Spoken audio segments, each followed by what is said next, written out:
covering the Northern Bahamas. You're watching the Bahamas Tonight, Northern Edition. Welcome back.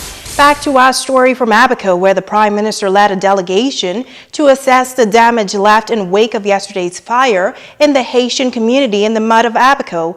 Our Megan Shepard has the latest now on the Prime Minister's visit and assessment.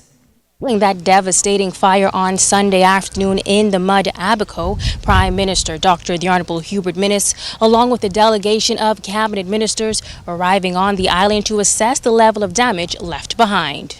The Prime Minister was able to hear firsthand the concerns of residents within the community and how this tragedy will affect them going forward. Several heads of government agencies also briefing him on the conditions that have existed for decades and adding suggestions to move forward. Now, in the short term, the Prime Minister notes that safety is the order of the day. Very grateful and thankful to God, first of all, that no one was injured or no lives were lost. But in spite of that, homes were lost, which can cause great psychological damage, both short-term and long-term, on the residents of that community, and especially the children. And what we were tackling shanty towns throughout the Bahamas at this particular time, in that we had established a cabinet committee that was looking at this, all shanty towns, as a solution to solve the problem once and for all. But it was unfortunate that this had occurred. The Prime Minister adds that the government has an ongoing housing program to be initiated very soon. Town meetings will be held to encourage these residents to buy and build proper housing for the benefit of all in the community. We intend to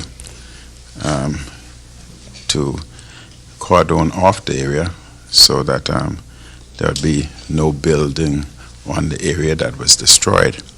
But it's essential for us to establish a task force moving forward so we can look at many of the residents in there who are Bahamians, individuals who were born here and entitled to legal documentation, citizenship, and a task force would look at that and regularize those that are entitled to be regularized. First of all, that area has broken every regulation and law and safety standard we have in the country. I cannot condone it. By profession, I'm a doctor before a politician. We don't believe in Band-Aid method. We believe in just going straight to the chase and solve the problem. And that's what we do. And we would encourage them to join the formal economy as opposed to the enclosed economy. We would also encourage them to purchase land, build homes, so that we'd have quality homes, just like everyone else, as opposed to confined to an area that is presently unsafe. And many individuals within the community are entitled to buy land just like me or anyone else. The Prime Minister and his delegation also visited the shelter at Mount Olive Church of God in Marsh Harbor and the distribution center, where he assured residents that this situation will be rectified. Megan Shepard, ZNS Network News. Thanks, Megan. And now it is time to Ask the Doctor.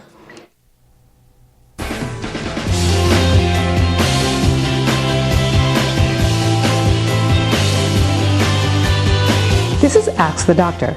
Each year, thousands of women are diagnosed with cervical cancer, and of those, about 1/3 will die as a result of the cancer. Welcome to my special segments on cervical cancer and cervical health. American Social Health Association and the National Cervical Cancer Coalition have named January Cervical Health Awareness Month to encourage women to get screened for cervical cancer and receive the human papillomavirus vaccine if they're eligible.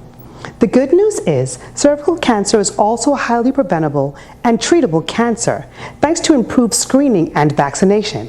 Today, detection tools such as the Pap smear make cervical cancer a condition that is relatively easy to prevent and treat.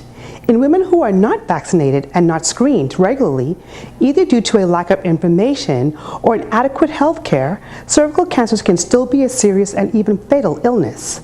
So please speak with your doctor about getting screened. If you have a question on cervical cancer or screening, please email askdrbahamas@gmail.com.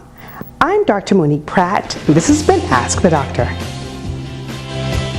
Don't go away. A check on sports is up next with Ricardo Lightbourne.